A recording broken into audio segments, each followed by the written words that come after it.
Hi everyone, Verena from Women in Tech here. My mission is to support other women in tech through sharing my learnings and experiences that I've had in working in this male-dominated environment for over 8 years. Today, I want to talk about confidence. And yeah, probably it's not the first time you hear about confidence, right? I feel like it's a kind of often discussed topic. But today I want to talk about, first of all, what it is. And second of all, why is it important? What impact does it have? So let's start with what it is. And for me, there is basically two sides to it, right? So there is the mindset, of course. It's some kind of mindset where you feel, okay, I can face challenges, I can learn, I can grow. I know I can handle difficult situations, I can handle difficult projects. That is one thing. So it's a mindset. And that obviously also is something that you need to feel in your body. So the second thing is really a feeling in your body. And I mean, of course, they both influence each other, right? So the more you have this mindset, the more you have this feeling in the body. And the more you have this feeling in the body, the more you also have this mindset. So it's a bit of a chicken egg problem. But we don't have to know what exactly is. I mean, I would say they're both equally important. And the good thing is when you want to increase your confidence, you can really work on these two things, right? The feeling in your body, which is also your body language, your voice, how you speak, yeah. Also the pace, right? Do you take breaks? Do you justify, I mean, also the language that you use, do you justify yourself a lot?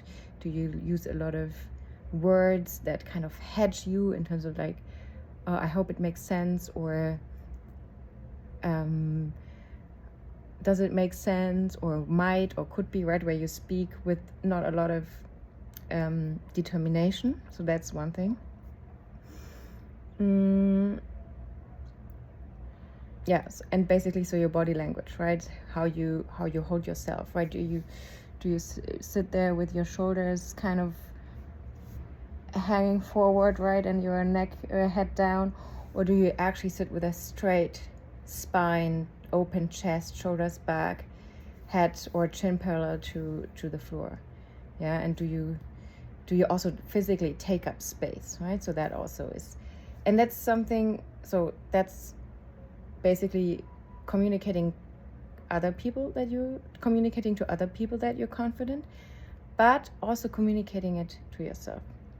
And then, of course, the mindset is what I just talked about.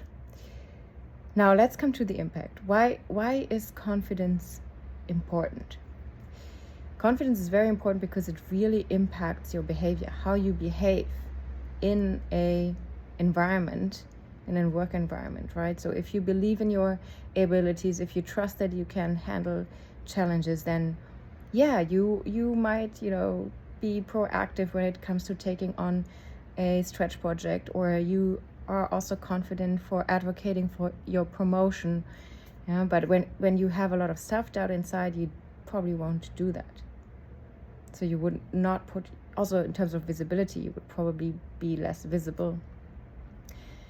So that's the one thing, what's kind of the impact on your career, but then there's also the impact on others. So if you are one of the few women in your team, and maybe, you're already a little bit more senior and there's more junior women in the team, and you are more confident, right, then that also helps them to be more confident. That helps them to have a role model to look up to, because if you are being more, outspoken, if you go for bigger projects, if you get promoted, then that of course also encourages other women. And for me, maybe coming back to some examples from my experience, I didn't have a lot of confidence when I started working in tech. And how that played out was that I would almost never say anything. I would hardly ever share my opinion. Only if I was like 100% sure that what I would say is right. In general, I guess I probably would not have advocated for me to take on big projects.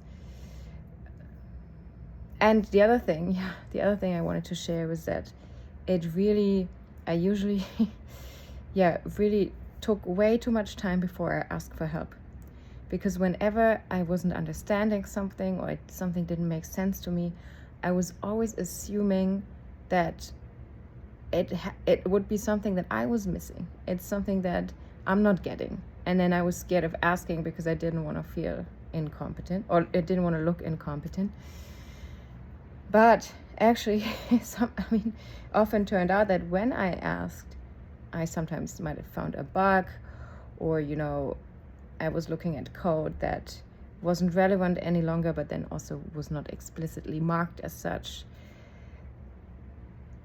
Yeah, so oftentimes this not asking, thinking that something is wrong on my side, was wrong or was not justified, unneeded.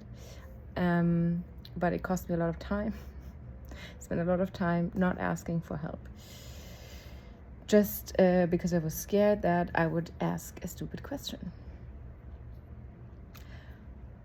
All right.